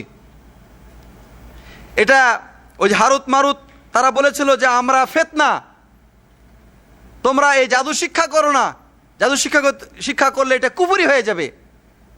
এর মাধ্যমে তারা স্বামী স্ত্রীর মধ্যে বিভেদ করে, এর মাধ্যমে তারা মানুষকে কষ্ট দেয়, এর মাধ্যমে তারা অনেক অন্যায় সম্পাদিত করে। সুতরাং জাদু করা এটা কুফরি। 8 নম্বর হচ্ছে কোনো মুশরিককে মুসলমানের বিরুদ্ধে সহযোগিতা করা। কোনো মুশরিককে মুসলমানের বিরুদ্ধে সহযোগিতা করা, কোনো কাফের অথবা মুশরিককে মুসলমানদের বিরুদ্ধে, মুসলমান ব্যক্তি অথবা কোনো মুসলমান জাতির বিরুদ্ধে সহযোগিতা করা, তাদের সাথে বন্ধুত্ব পোষণ করা মুসলমানদের বিরুদ্ধে। আল্লাহ তাআলা বলছেন ওয়া ইয়াতাওয়াল্লাহুম মিনকুম ফাইন্নাহু মিনহুম, তোমাদের মধ্যে থেকে যারা তাদের সাথে বন্ধুত্ব স্থাপন করবে সে তাদেরই অন্তর্ভুক্ত হয়ে যাবে। আল্লাহ নবী সাল্লাল্লাহু আলাইহি সাল্লাম হাদিসে বলেছেন, যা আবু দাউদে বর্ণিত হয়েছে সহিহ রিওয়ায়াতে, মান তাশাব্বাহা বিকাউমিন ফাহুয়া মিনহুম, যে ব্যক্তি কোনো জাতির সাদৃশ্য অবলম্বন করবে সে তাদের অনুসরণ তাদের অন্তর্ভুক্ত হয়ে যাবে। কোনো জাতির সদৃশ্য অবলম্বন করা মানে তাদের কোনো কিছুকে গ্রহণ করা, পুরাপুরি না। তো কোনো কিছু গ্রহণ করলেই যদি তাদের অন্তর্ভুক্ত হয়ে যায়, তাহলে কোনো মানুষ যদি তাদেরকে সহযোগিতা করে মুসলমানের বিরুদ্ধে, সে কি মুসলমান থাকবে? থাকবে না। এটা কয় নম্বর বললাম? 8। 9 নম্বর হচ্ছে এই, কোনো মানুষ যদি বিশ্বাস করে যে মুহাম্মদ সাল্লাল্লাহু আলাইহি সাল্লামের অনুসরণ তার জন্য জরুরি নয়, যেমন করে যে মুসা আলাইহিস সালামের যুগে খিজির ছিল, খিজিরের জন্য ওয়াজিব ছিল না মুসার অনুসরণ করা। সুতরাং এই যুগেও কোনো মানুষ হয়তো মুরাকাবা করতে করতে, ধ্যান করতে করতে, জিকির আজকার করতে করতে, ওজিফা করতে করতে এমন পর্যায়ে চলে যাবে তার ইবাদতবন্দি করা লাগবে না। বর্তমান যুগের শয়তানের ডাইন হাত আমাদের দেশে দেওয়ানবাগি শুনেছেন? সে বলেছে যে কোনো বন্দা যখন লা নফসির মোকামে পৌঁছে যায় তখন তার কোনো ইবাদত করা লাগে না। আমি নিজের কানে শুনছি, নফসির মোকামে যখন পৌঁছে যায় তখন ওই বন্দার কোনো ইবাদত করা লাগে না। এ ধরনের কথা যে বলবে সে ইসলাম থেকে বের হয়ে যাবে, শয়তানের বাধার প্রাচীরে আটকে যাবে সে। এটা হলো 9 নম্বর। কি বললাম? কোনো মানুষ যদি এরকম বিশ্বাস করে যে মুহাম্মদ সাল্লাল্লাহু আলাইহি সাল্লামের হেদায়েতকে তার জন্য সুযোগ আছে বা তার আনুগত্য থেকে মুক্ত হওয়ার সুযোগ আছে, তাহলে ইসলামের মধ্যে সে থাকবে না। আর 10 নম্বর হচ্ছে ইসলাম ধর্ম থেকে সম্পূর্ণভাবে বিমুখ হয়ে যাওয়া, না শিক্ষা অর্জন করবে না আমল করবে, কিছুই নাই, কালেমাও জানে না। নামাজের তো কত রাকাত নামাজ, কত ওয়াক্ত তো জানেই না, শিক্ষাও গ্রহণ করে না আর আমলও করে না, অথচ মুসলমানের ঘরে জন্মলাভ করেছে। এ ব্যক্তি কখনোই মুসলমান নয়। ইসলাম থেকে, ইসলামের শিক্ষা এবং আমল থেকে দূরে থাকার কারণে সে শয়তানের 1 নম্বর বাধার প্রাচীরে আটকে গেছে। মনে থাকবে, এই 10টা পিলার শয়তান নির্মাণ করেছে এই বাধার প্রাচীরকে মজবুত করার জন্য। প্রাণপ্রিয় ভাইরা, এই বাধা থেকে আপনি কিভাবে নিজেকে রক্ষা করবেন? ঈমানের মাধ্যমে, দৃঢ় ঈমানের মাধ্যমে, আল্লাহর তাওহীদকে বাস্তবায়নের মাধ্যমে, নূরুল ঈমান, ঈমানের আলোর মাধ্যমে আপনি এই বাধাকে ডিঙ্গিয়ে চলতে পারবেন। এই বাধা যখন ডিঙ্গিয়ে চলবেন, যদি আপনার আমলে এই 10টার কোনো কিছু না থাকে, কুফরি না করেন, শিরক না করেন, ইবলিস চিন্তা করবে যে গেল রে ফসকা, এর কেমনে ধরা যায়। তখন 2 নম্বর বাধা সামনে খাড়া করবে। 2 নম্বর বাধা হচ্ছে বেদাত। 2 নম্বর বাধা কি? বেদাত। এবার অন্য তরিকা দিয়ে আসবে, এটাতে তো পারলাম না, ইমান নষ্ট করতে পারলাম না, আমল নষ্ট করে দেই। 2 নম্বর বাধা কি? বিদআত। আর এটা এমন একটা জিনিস যে শয়তান এমনভাবে উপস্থাপন করে যে ও আমল করে ভাবে যে আমি সুন্দর আমল করেছি। আফামান যুয়্যিনা লাহু সুউ আমালিহি, আল্লাহ বলছেন যে যার আমলগুলো কোরআন সুন্নাহ মোতাবেক নয়, কিন্তু এটাকে সুসজ্জিত করে তার সামনে উপস্থাপন করা হয়েছে। কত সুললিত কণ্ঠে মিলাদের সেই গজল গাইতেছে আর মিলাদ পড়তেছে, শুনে কণ্ঠস্বর শুনে তো মনে হবে যেন সে আল্লাহর একজন শ্রেষ্ঠ ওলি। অথচ শয়তানের 2 নম্বর প্রাচীরে আটকে গেছে, ওর খবরই নেই। প্রাণপ্রিয় ভাইরা, কোরআনের সূরা মায়েদার 3 নম্বর আয়াতে আল্লাহ বলেছেন যে আল-ইয়াওমা আকমালতু লাকুম দীনাকুম ওয়া আতমামতু আলাইকুম নিআমাতি ওয়া রাদিতু লাকুমুল ইসলামা দীনা। আজ আমি তোমাদেরকে আমার নিয়ামত পরিপূর্ণ দান করলাম, আমার দিনকে পূর্ণ করে দিলাম, আর তোমাদের জন্য জীবন বিধান হিসাবে ইসলামকে আমি মনোনীত করলাম। আল্লাহ নবী সাল্লাল্লাহু আলাইহি সাল্লাম এই আয়াত যখন নাজিল হয়েছিল বিদায় হজে, তখন তিনি জনগণকে সম্মুখে রেখে তিনি বলেছিলেন যে তারাকতু ফীকুম আমরাইন লান তাদিল্লু মা তামাসসাকতুম বিহিমা কিতাবুল্লাহি ওয়া সুন্নতি। আমি তোমাদের জন্য 2টো জিনিসকে ছেড়ে যাচ্ছি, যতক্ষণ তোমরা 2টো জিনিসকে আঁকড়ে ধরে থাকবে ততক্ষণ তোমরা কখনোই পথভ্রষ্ট হবে না। এটা হচ্ছে আমার আল্লাহর কিতাব, একটি হচ্ছে আল্লাহর কিতাব, আর 2 নম্বর হচ্ছে আমার সুন্নাত বা রাসূল সাল্লাল্লাহু আলাইহি সাল্লামের তার প্রদর্শিত পথ, অর্থাৎ যেটাকে আমরা হাদিস বলি। প্রাণপ্রিয় ভাইরা, সুতরাং বিদআত হচ্ছে শয়তানের 2 নম্বর বাধা।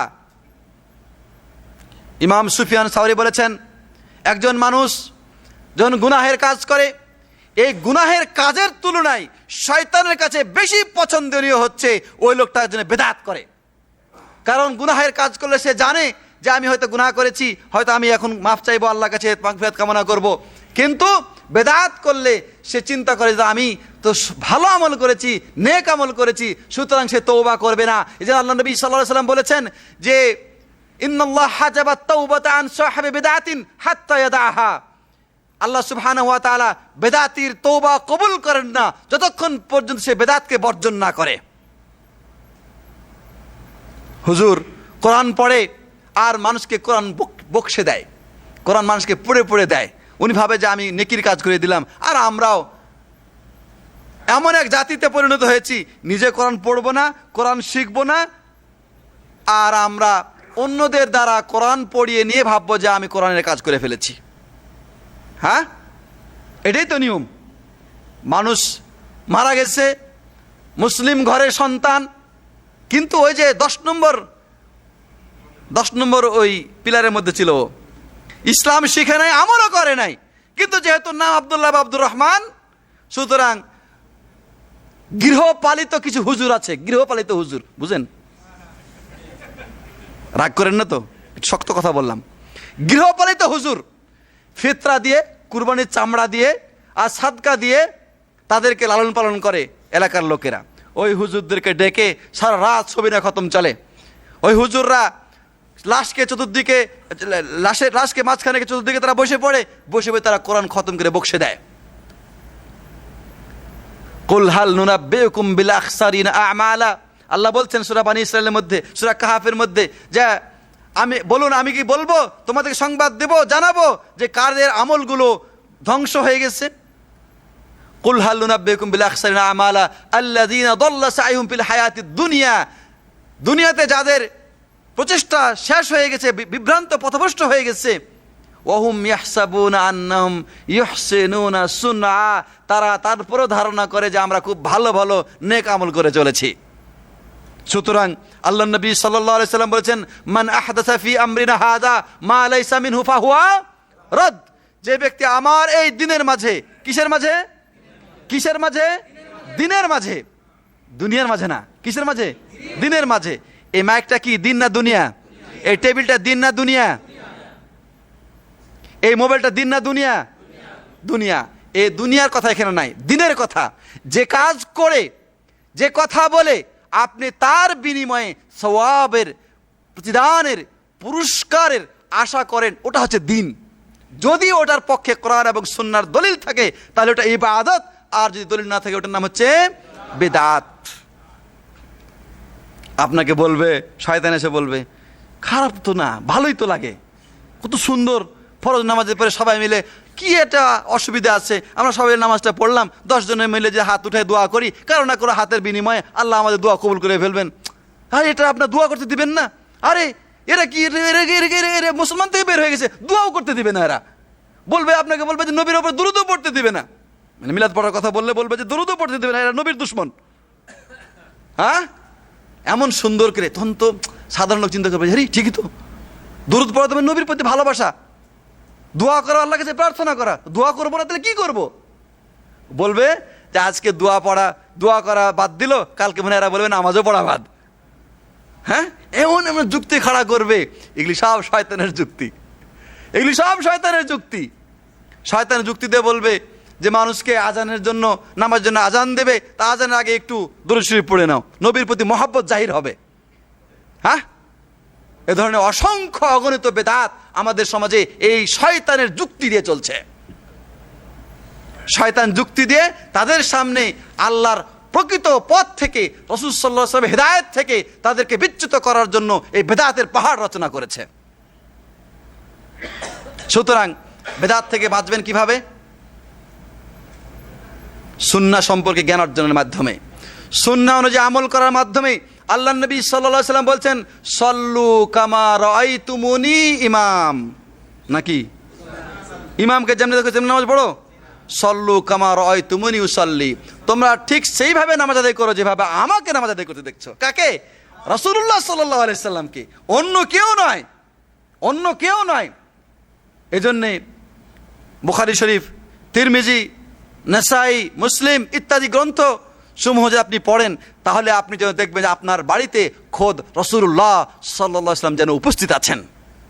হাদিস পড়েন, ডাইরেক্ট সম্পর্ক করেন রাসূলুল্লাহ সাল্লাল্লাহু আলাইহি ওয়াসাল্লামের সাথে। দেখেন হাদিস পড়লে কি অনুভূতি তৈরি হয় একটা মনের ভিতরে।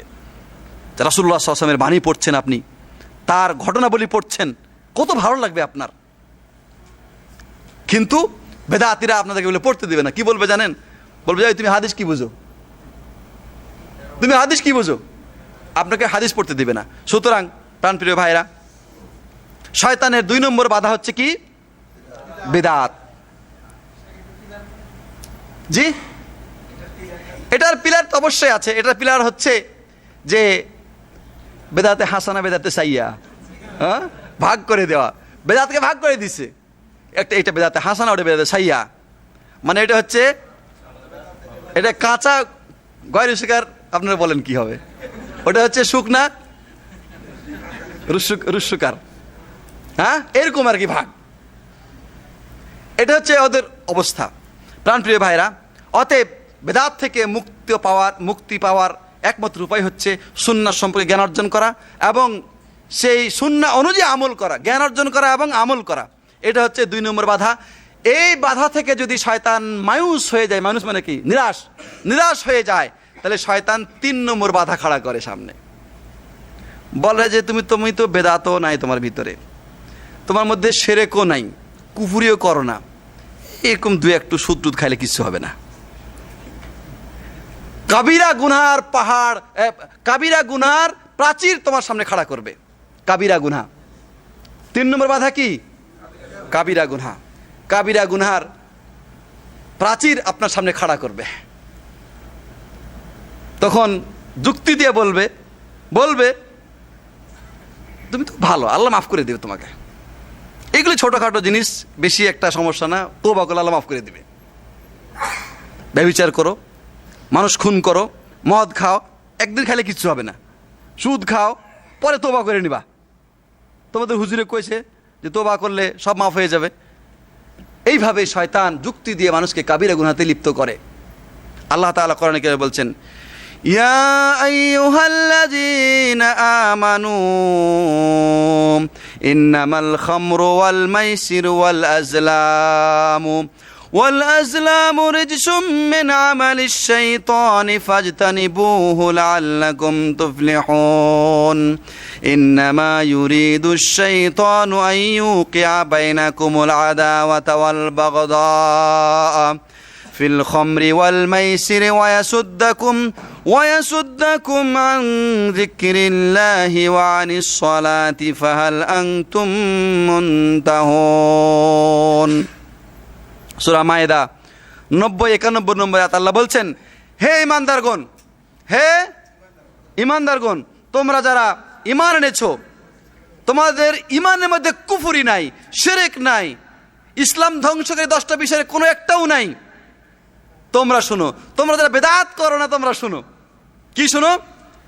ইন্নামাল খামরু ওয়াল মাইসিরু ওয়াল আজলামু রিজসুম মিন আমালিশ শাইতান।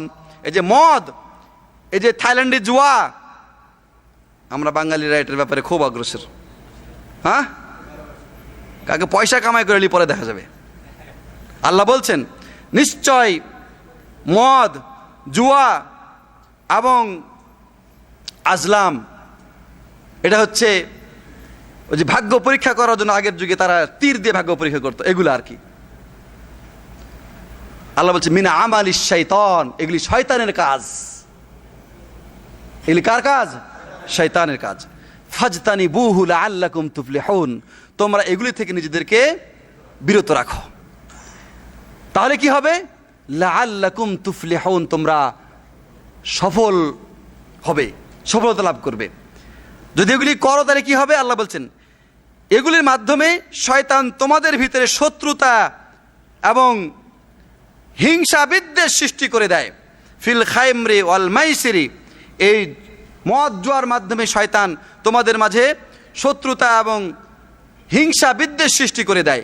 ওয়ায়াসুদ্দাকুম আনিস সালাতি আন যিকরিল্লাহ, এবং তোমাদেরকে আল্লাহর জিকির থেকে এবং তার সালাত থেকে, তার নামাজ থেকে। ওয়ায়াসুদ্দাকুম আন যিকরিল্লাহি ওয়া আনিস সালাতি ফাহাল আনতুম মুনতাহুন, যে আল্লাহর জিকির থেকে এবং সালাত থেকে তোমাদেরকে বিরত রাখে। ফাহাল আনতুম মুনতাহুন, তোমরা কি এগুলি থেকে বিরত হবে? আল্লাহ সুবহানাহু ওয়া তাআলা মানুষকে হুকুম করছেন যে এগুলি থেকে তোমরা বিরত হও, এগুলি শয়তানের কাজ। আল্লাহ নবী সাল্লাল্লাহু আলাইহি ওয়াসাল্লাম বলছেন, ইজতানিবুস সাবআল মুবিকাত, বুখারী মুসলিমের হাদিস, ইজতানিবুস সাবআল মুবিকাত, তোমরা 7টি ধ্বংসাত্মক কাজ থেকে বেঁচে থাকো। কয়টি? 7টি ধ্বংসাত্মক কাজ থেকে বেঁচে থাকো। একটা হচ্ছে আশিরকু বিল্লাহ, শিরক, আল্লাহর সাথে শিরক, এটা প্রথমে চলে গেছে। তারপরে বলছে ওয়াকাতলুন নাফস বিগাইরিল হক, কোনো মানুষকে বিনা কারণে খুন করা, কোনো মানুষকে বিনা কারণে বিনা অপরাধে নিরপরাধ মানুষকে হত্যা করা, এটা হচ্ছে ধ্বংসাত্মক একটি কাজ, কাবিরা গুনাহ। তারপরে জাদু করা, জাদু ইসলাম ধ্বংসের একটা কাজ চলে গেছে। তারপরে আছে উকুকুল ওয়ালিদাইন, পিতামাতার নাফরমানি করা। তারপরে এরপরে আছে যে তাওয়াল্লি মিনাজ জাহফ, যুদ্ধের ময়দান থেকে পলায়ন করা। তারপরে আছে কোনো সতী সাধবী নারীকে ব্যভিচারের অপবাদ দেওয়া। এই জিনিসগুলি হচ্ছে আপনার সুদ সম্পর্কে আল্লাহ তাআলা কোরআনে কারিমে বলেছেন যে আহাল্লাল্লাহুল বাই'a ওয়া হাররামার রিবা, আল্লাহ তোমাদের জন্য বেচা কেনাকে, ব্যবসাকে হালাল করেছেন আর সুদকে হারাম করেছেন। আল্লাহ নবী সাল্লাল্লাহু আলাইহি ওয়াসাল্লাম বলছেন, লাআনাল্লাহু আকিলার রিবা ওয়া মুকিলাহু ওয়া কাতিবাহু ওয়া শাহিদাইহি হুম ফিল বিজরি সাওয়া, যে আল্লাহ তাআলার লানত, আল্লাহর লানত যে সুদ খায়, যে সুদ দেয়, যে সুদ লেখে এবং যে সুদের ব্যাপারে দুজন সাক্ষী থাকে, এই সমস্ত লোকেরা, তাদের সকলের উপর আল্লাহর কি লানত, এরা সবাই গুনাহের ক্ষেত্রে বরাবর। অতএব সুদি ব্যাংকে চাকরি করা কি লানতের চাকরি? ওটা সুদি ব্যাংকে চাকরি করা, সুদি কারবার করা, মালাউনের কাজ করা। কত ভাই প্রশ্ন করছে, কয় যে বেতন, এই যে বেতন বিক্রি করে নাকি, স্যালারি বিক্রি করে, ইংরেজিতে, আমি বাংলায় বললাম আর কি, বেতন বিক্রি করে, স্যালারি বিক্রি করে, টাইম শিট বিক্রি করে। টাইম শিটের দাম আছে, টাকার বিনিময়ে টাকা। আপনি এখন 2000 রিয়াল দিবেন, 1 মাস পরে আপনি 2500 রিয়াল আপনি বুঝে পাবেন।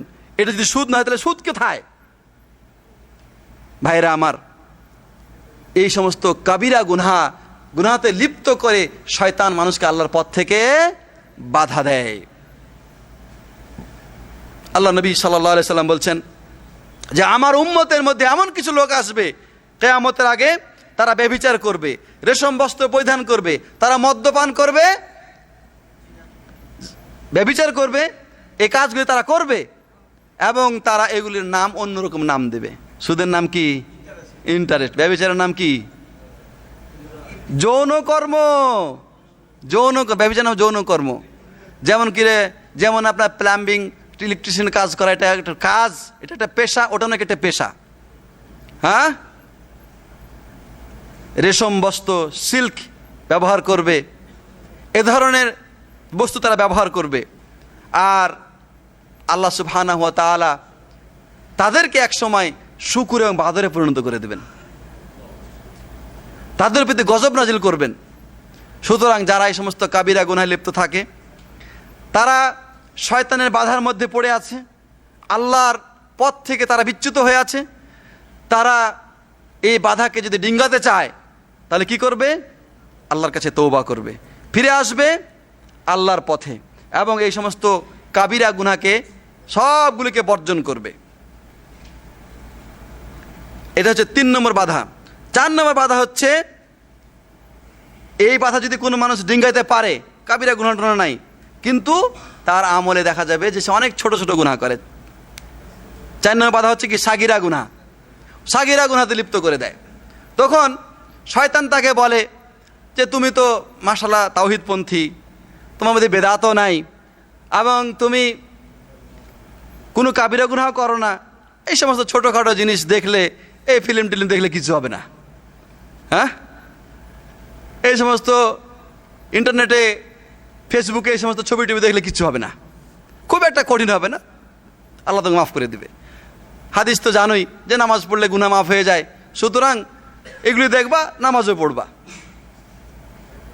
এইভাবে পরামর্শ দেয় শয়তান, যাতে করে আপনাকে আল্লাহর পথ থেকে বিরত রাখতে পারে। এবং এইভাবে ছোট ছোট গুনাহে লিপ্ত করার মাধ্যমে আপনাকে সে পরবর্তী স্টেপে নিয়ে যাবে বড় গুনাহে লিপ্ত হওয়ার জন্য। আল্লাহ তাআলা কোরআনে কারিমে বলছে, ওয়ালা তাকরাবুজ জিনা। আল্লাহ এই কথা বলেন, ওয়ালা তাজনু, তোমরা জেনা করে না। আল্লাহ এই কথা বলেন, কি বলেছেন?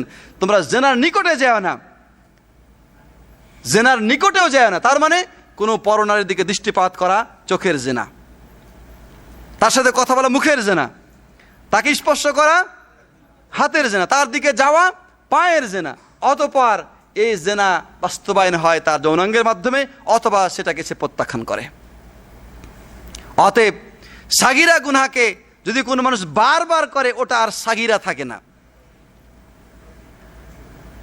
তওবা করলে কোনো গুনাহ থাকে না, আর বারবার করলে কোনো সাগিরা আর সাগিরা থাকে না, ওটা কাবিরা হয়ে যায়।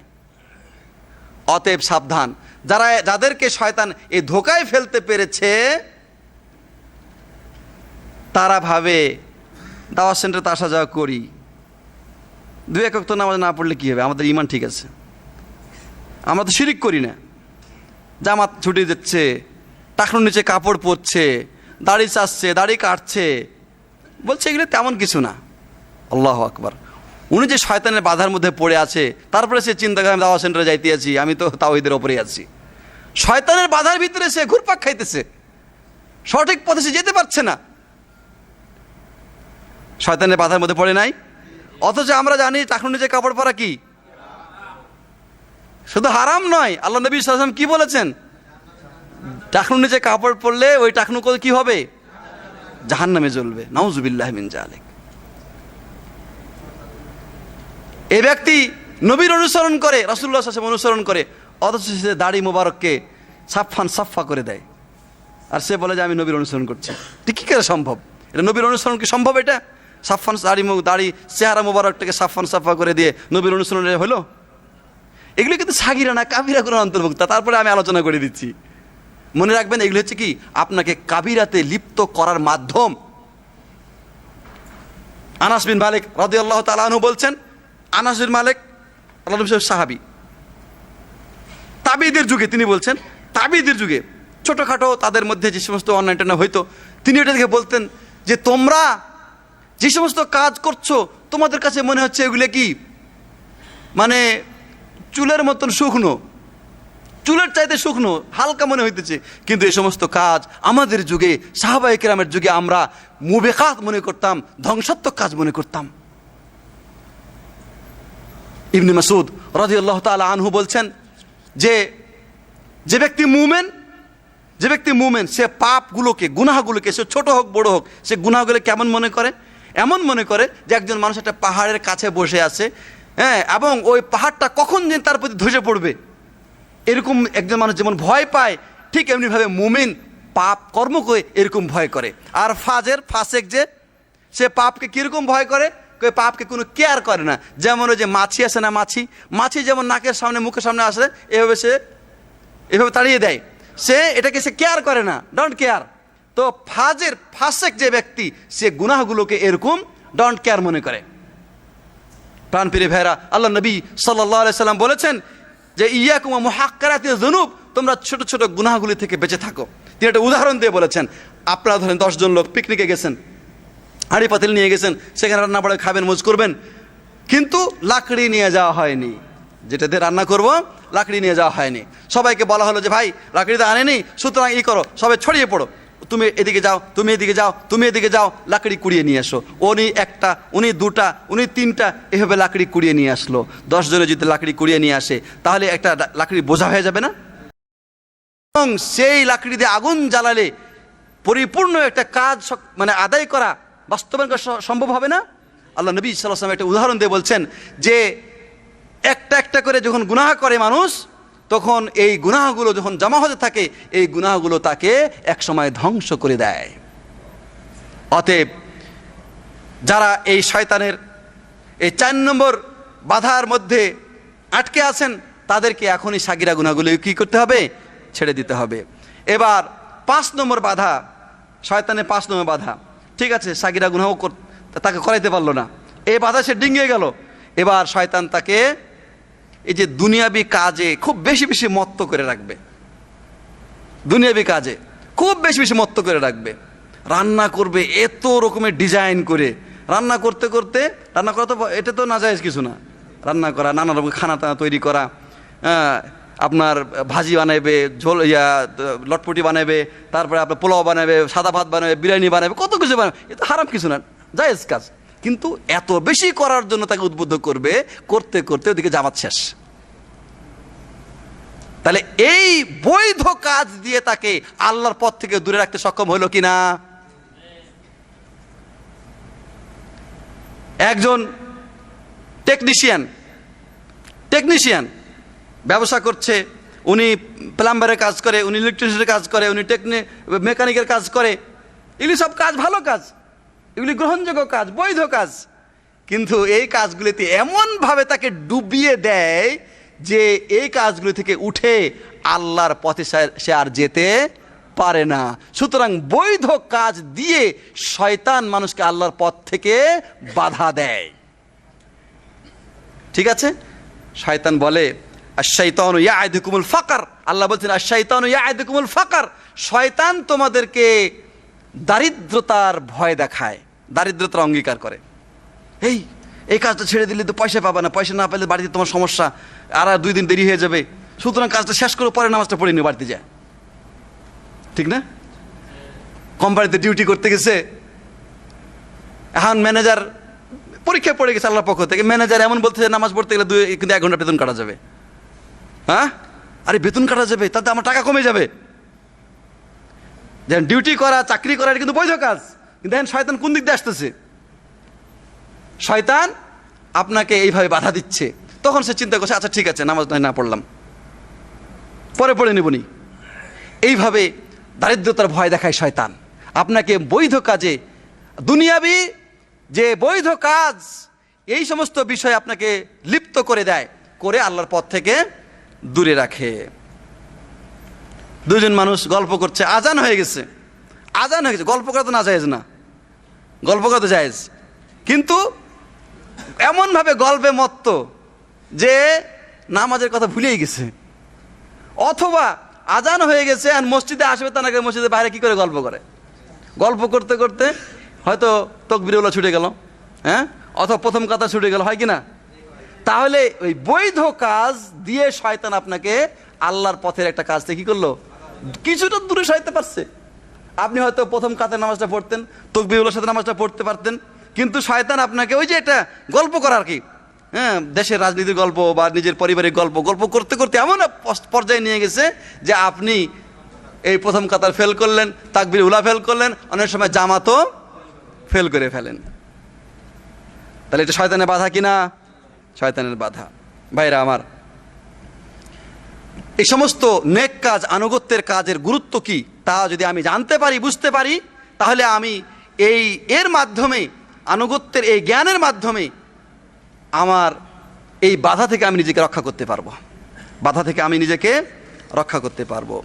এটা গেল কয় নম্বর বাধা? 5 নম্বর। আর 2টি বাধা আছে, শেষ করে দিচ্ছি। আর একটা বাধা হচ্ছে এই যে কোনো মানুষ যখন এই বৈধ দুনিয়াবী কাজকর্মের ক্ষেত্রেও যখন শয়তানকে সে ফেল করে, তার বাধাকে ডিঙ্গাতে সক্ষম হয়, তখন 6 নম্বর বাধা নিয়ে সে সামনে উপস্থিত হয়। সে কি করে? যে কম গুরুত্বপূর্ণ আমলকে আমল করার জন্য তাকে বেশি উদ্বুদ্ধ করে, বেশি গুরুত্বপূর্ণ আমলের চাইতে কম গুরুত্বপূর্ণ আমলের প্রতি সে বেশি উদ্বুদ্ধ করে। হ্যাঁ, ফরজ রাইখা নফলের প্রতি। ভাই সুন্দর উদাহরণ দিয়েছেন। ফরজ চলতেছে, উনি সুন্নত পড়তেছে, এটা কিন্তু একটা শয়তানের বাধা। এদিকে ফরজ চলতেছে, উনি কি করছে? সুন্নত পড়তেছে। হ্যাঁ, তারপরে এখানে কোরআনের দর্শ হচ্ছে, আলোচনা হচ্ছে, ইসলামী বক্তব্য হইতেছে, মানুষকে দিন শিখানো হচ্ছে, উনি বসে বসে কোনায় বসে বসে কোরআন পড়তেছে। হ্যাঁ, অথবা উনি বসে বসে তসবিহ নিয়ে জিকির করতেছে। এটা কিন্তু শয়তানের একটা বাধা। কারণ হচ্ছে এই, দেখুন, মানে ইবাদতের যে শ্রেণীবিন্যাসগুলো আছে, সবার উপরে কি ফরজ, তারপরে ওয়াজিব, তারপরে সুন্নাত, তারপরে নফল ইত্যাদি। কিন্তু আবার কোনো কোনো আমলের আবার দেখবেন যে স্থান বিশেষে কোনো কোনো আমল এই স্থানে বেশি সম্মানিত, অন্য স্থানে কম সম্মানিত। কোনো কোনো আমল সময়ের ক্ষেত্রে সম্মানিত, কোনো কোনো সময়ে সম্মানিত, অন্য ক্ষেত্রে তেমন নয়। যেমন ধরেন যে প্রত্যেক ফরজ নামাজের যে আজান হয়, আজানের পরে একামতের আগে যে সময়টুকু আছে, এই সময় সবচেয়ে বেশি গুরুত্বপূর্ণ সময় দোয়া কবুল হওয়ার জন্য না? এটা হাদিসে আছে। তাহলে দোয়া কবুল হওয়ার গুরুত্বপূর্ণ সময় হচ্ছে 2 আজানের মাঝখানে, আজান এবং একামতের মাঝখানে। ওই সময় উনি বসে বসে তসবিহ পড়তেছে, তসবিহ পড়তেছে। তসবিহ পড়া নাজায়েজ নয়, কিন্তু শয়তান তাকে বাধা দিচ্ছে যে এর চাইতে ভালো কাজ যেটা, সেটা তুমি করিও না, তুমি তসবিহ পড়ো এখন। কথা বুঝে আসছে? এইভাবে শয়তান মানুষকে কম গুরুত্বপূর্ণ কাজ এর প্রতি বেশি উদ্বুদ্ধ করে, বেশি গুরুত্বপূর্ণ কাজের তুলনায়। আব্দুল্লাহ ইবনে মুবারক রাহমাতুল্লাহ আলাইহি একজন মুহাদ্দিস ছিলেন, তিনি মুজাহিদ ছিলেন। তিনি ফুদাইল ইবনে ইয়াদের কাছে গেলেন। ফুদাইল ইবনে ইয়াদ তখন মক্কায় ইতিকাফ করছেন। মক্কায় কি করছেন? ইতিকাফ করছেন। আর ওই সময় আব্দুল্লাহ ইবনে মুবারক তিনি জিহাদ থেকে এসেছেন। তাহলে জিহাদ করাটা একটা বড় আমল, আর মক্কার মধ্যে কাবা ঘরে ইতিকাফ করাটা অনেক বড় আমল, এটাও একটা গুরুত্বপূর্ণ। কার নসিবে আছে এটা করার? কিন্তু তিনি বললেন যে, তিনি তখন ফুদাইল ইবনে ইয়াদের কাছে এসে বললেন যে, ইয়া আবিদুল হারামাইন, হে হারামাইনের ইবাদতকারী, মানে হারামাইনে বসে আল্লাহর ইবাদতকারী, তুমি যদি আমাদের অবস্থা দেখতে, আমরা যে জিহাদে বের হয়ে আমরা জিহাদ করি, তুমি যদি এটা দেখতে বা এটার গুরুত্ব অনুধাবন করতে, তাহলে তুমি বুঝতে পারতে যে তুমি আল্লাহর ইবাদত নিয়ে তুমি খেলা করতেছো, আল্লাহর ইবাদত নিয়ে তুমি খেলা করতেছো। কারণ এই ইবাদতের মধ্যে এখন যেহেতু আমির হুকুম দিয়েছে, মুসলিম দেশের আমির হুকুম দিয়েছে জিহাদে বের হতে হবে, সুতরাং এই তোমার এই নফল ইবাদত মসজিদের মধ্যে ইতিকাফ না করে বরং জিহাদে বের হওয়া তোমার জন্য বেশি গুরুত্বপূর্ণ। তাহলে শয়তান করে কি, অনেক সময় গুরুত্বপূর্ণ আমল বাদ রেখে কম গুরুত্বপূর্ণ আমলের থেকে আপনাকে লিপ্ত করে রাখবে। ওই জন্যে জানতে হবে যে কোন আমল কোন সময় বেশি গুরুত্বপূর্ণ, সেই অনুযায়ী সে আমল করার চেষ্টা করতে হবে। তাহলে ওই শয়তানের ওই বাধা থেকে নিজেকে মুক্ত করা যাবে। 7 নম্বর বাধা, যদি এই সবগুলো বাধাকে আপনি ডিঙ্গাইতে পারেন, তাহলে আর একটা বাধা রয়েছে, এই বাধাকে ডিঙ্গানো খুবই কঠিন। সেটা হচ্ছে কি, এবার শয়তান তার যারা সঙ্গপাঙ্গ তাদেরকে আপনার উপরে লেলায়া দিবে, দিয়ে আপনার প্রতি এবার আক্রমণ শুরু করবে। শারীরিক আক্রমণ, মানসিক আক্রমণ, মারো ওকে। হ্যাঁ, আল্লাহ নবী সাল্লাল্লাহু আলাইহি সাল্লামকে যখন কোনোভাবে বাধা দিয়ে পারলো না, তখন শয়তান কি করলো? মেরে লাও। দারুণ নদীতে বসে কাফের মুশরিকরা সবাই একত্রিত হয়ে গেল না, যে তাকে মেরে ফেলতে হবে। সুতরাং আপনার মধ্যে ইমানের দৃঢ়তা যত বেশি হবে, কল্যাণের দৃঢ়তা যত বেশি হবে, তত বেশি শয়তান এবং শয়তান অনুসারীদের পক্ষ থেকে আপনার প্রতি আক্রমণ আসবে বেশি। এটার থেকে নিস্তার পাওয়ার সুযোগ খুবই কম। এই ক্ষেত্রে সবুর করতে হবে এবং বেশি বেশি আল্লাহর কাছে তওবা এবং ইস্তিগফার করতে হবে। এর মাধ্যমে আপনি এটাকে প্রতিহত করতে পারবেন। কারণ সবুরের মাধ্যমে আপনি এই শয়তানদের আক্রমণ থেকে নিজেকে রক্ষা করতে পারবেন। অতএব 7 নম্বর বাধা হচ্ছে কি? শয়তানের আক্রমণ, শয়তান এবং তার সাঙ্গপাঙ্গদের আক্রমণ। আপনি দাওয়াতের কাছে গেছেন, আপনাকে বলবে যে নানা রকমের টর্চারিংমূলক কথা শোনাইবে, বরং আপনাকে এমন কিছু শাস্তি দিবে যার কারণে আপনি দ্বিতীয়বার যেন ওই নেক কাজের দিকে অগ্রসর না হন। এরকম হয় কি না? সুতরাং এটা শয়তানের পক্ষ থেকে একটা বাধা। ওই সময় যদি মুমিন দৃঢ় হয়ে যায় যে না, আমি আমার আল্লাহকে মান্য করি এবং তার হুকুমকে আমি শিরোধার্য করি এবং সেটাই আমার জন্য সব কিছু, তাহলে সে নাজাত পেয়ে যাবে। ভাইরা আমার, এই হচ্ছে 7টা শয়তানের বাধা। আর একটা বাধা বলে আমি শেষ করব, সেটা কিন্তু শয়তানের বাধা না, ওটা হচ্ছে আমার নিজের, আপনার নিজের বাধা। সেটা কি? নফসের বাধা। জাযাকাল্লাহ খায়ের। নফসের বাধা। প্রশ্ন হচ্ছে এই সমস্ত বাধা সামনে দিয়ে শয়তান আমাদেরকে আল্লাহর পথ থেকে দূরে রাখে। শয়তান যখন আদমকে সেজদা করে নাই, তখন শয়তানকে কে বাধা দিয়েছিল? তার নফস। এরকম প্রত্যেক মানুষের মধ্যে নফস আছে।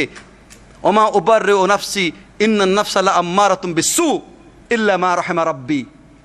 আল্লাহ বলছেন সূরা ইউসুফের মধ্যে যে ওমা উবাররিউ নাফসি, আমি আমার নফসকে দোষ ত্রুটি থেকে মুক্ত বলতে পারি না। ইন্নান নাফসা লাআম্মারাতুম বিসসু, নিশ্চয় নফস মানুষকে অন্যায় কাজের দিকে কি করে? ধাবিত করে। মানুষের যে নফস মানুষকে আল্লাহর কাজের প্রতি উদ্বুদ্ধ করে, সেই নফসকে নফসে মুতমাইন্না বলা হয়। আর যে নফস মানুষকে অন্যায় এবং অপকর্ম, খারাপ কাজ করার প্রতি উদ্বুদ্ধ করে, সেটাকে নফসে আম্মারা বিসসু বলা হয়। এটাকে পরাজিত করতে হবে এবং এটা পরাজিত করার জন্য প্রত্যেক ব্যক্তি তার নিজের সাথে জিহাদ করতে হবে। ওয়াল্লাযীনা জাহাদু ফীনা লানাহদিয়ান্নাহুম সুবুলানা। আল্লাহ বলছেন যে যারা আমার পথে দৃঢ় থাকার জন্য, অটল অবিচল থাকার জন্য, চলার জন্য জিহাদ করে, প্রচেষ্টা চালায়, আমি তাকে সৎ পথ দেখিয়ে দেই। সুতরাং নফসের উপরে জিহাদ করতে হবে, নফসের বিরুদ্ধে জিহাদ করতে হবে। যে ব্যক্তি নফসের বিরুদ্ধে জিহাদ করে নিজেকে সে কন্ট্রোল করতে পারবে, সে সফলতা লাভ করবে ইনশাআল্লাহ। তার জন্য শয়তানের ওই সমস্ত বাধা থেকে মুক্ত হওয়াটা সহজ হয়ে যাবে। আর যে ব্যক্তি নফসের গোলামি করে, নিজের প্রবৃত্তির গোলামি করে, তার তো অন্যের গোলামি করে, শয়তানের গোলামি করা খুব সহজ ব্যাপার। ভাইরা আমার, এরপরেও যদি আমরা এত কিছু বাধা যে শয়তান দিয়ে রেখেছে, নফসের যে প্ররোচনা রয়েছে, এগুলির মাধ্যমে আমাদের বিগত জীবনে যে সমস্ত গুনাহ বা পাপাচার হয়ে গেছে, আমরা ওই পাপাচারগুলি থেকে এখন যদি মুক্তি পেতে চাই, তাহলে আমাদেরকে কি করতে হবে? তওবা করতে হবে। আমাদেরকে তওবা করতে হবে। যে অন্যায় করেছিলাম সে অন্যায়টাকে ছেড়ে দিব। এবং 2 নম্বর কথা হচ্ছে যে ওই অন্যায় আর কখনোই লিপ্ত হব না, আল্লাহর কাছে আমি এই অঙ্গীকার করব। 3 নম্বর কথা হচ্ছে আমি অনুতপ্ত এবং লজ্জিত হয়ে আল্লাহর কাছে তার জন্য আমি প্রার্থনা জানাবো। আর 4 নম্বর আরেকটি শর্ত হচ্ছে যে যদি মানুষের কোনো অধিকার নষ্ট করে থাকি, তাহলে সেই অধিকার তার কাছে প্রত্যাপন করব। প্রাণপ্রিয় ভাইরা, কুল্লুম বানি আদম খাত্তা, সবাই ভুল করে, কিন্তু একজন মানুষ অপরাধ করার পরে সে শ্রেষ্ঠ হতে পারে।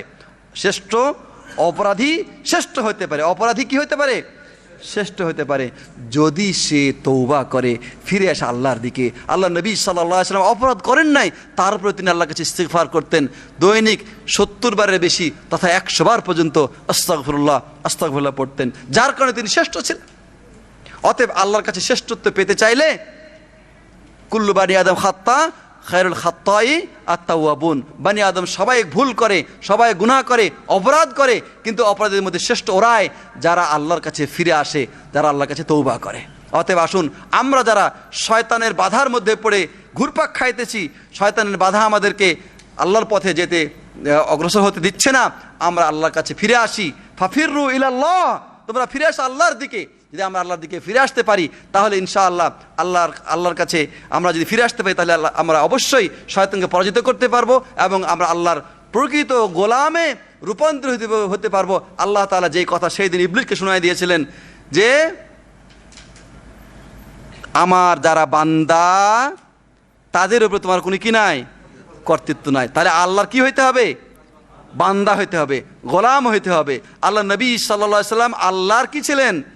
বান্দা ছিলেন। আল্লাহ নিজে তার সার্টিফিকেট দিয়েছেন, সুবহানাল্লাহি আসরা বিআবদিহি। তার বান্দাকে আল্লাহ সুবহানাহু ওয়া তাআলা মহাপবিত্র, যিনি রাতে তার বান্দাকে নিয়ে গেছেন মসজিদে হারাম থেকে মসজিদে আকসার দিকে। তাহলে আল্লাহ রাব্বুল আলামিনের পক্ষ থেকে উবুদিয়াতের সার্টিফিকেট পাওয়াটা এটা অত্যন্ত গুরুত্বপূর্ণ এবং অত্যন্ত মানে মূল্যবান একটা বিষয়। আমরা চেষ্টা করব শয়তানের শৃঙ্খল থেকে, বাধা থেকে মুক্ত হয়ে আমরা যে আল্লাহর গোলাম হতে পারি এবং আল্লাহর পথে চলতে পারি। আল্লাহ রাব্বুল যেন আমাদেরকে তৌফিক দান করেন। আর আমরা যেহেতু শয়তানের সামনে দুর্বল, সেহেতু আমরা আল্লাহ সুবহানাহু ওয়া তাআলার কাছে শয়তান থেকে পানাহা চাইবো সব সময়, যাতে করে আল্লাহ যেন আমাদেরকে শয়তান থেকে পানাহা দান করেন এবং আমরা তার প্রকৃতপক্ষে তার গোলাম এবং বান্দা হতে পারি। আল্লাহ আমাদের সেই তৌফিক দান করেন। আল্লাহুম্মা আমিন। জাযাকুমুল্লাহ খায়ের। দীর্ঘ সময় আপনারা আমার আলোচনা শোনার জন্য আপনাদেরকে অনেক ধন্যবাদ জ্ঞাপন করছি এবং আল্লাহ যেন আপনাদেরকেও এর বিনিময় দান করেন এবং কিয়ামতের দিনের জন্য আমরা এভাবে ঈমানের দাবিতে একত্রিত হয়ে আল্লাহ সুবহানাহু ওয়া তাআলার জান্নাত লাভে ধন্য হতে হবে। আল্লাহ আমাদের সেই তৌফিক দান করেন।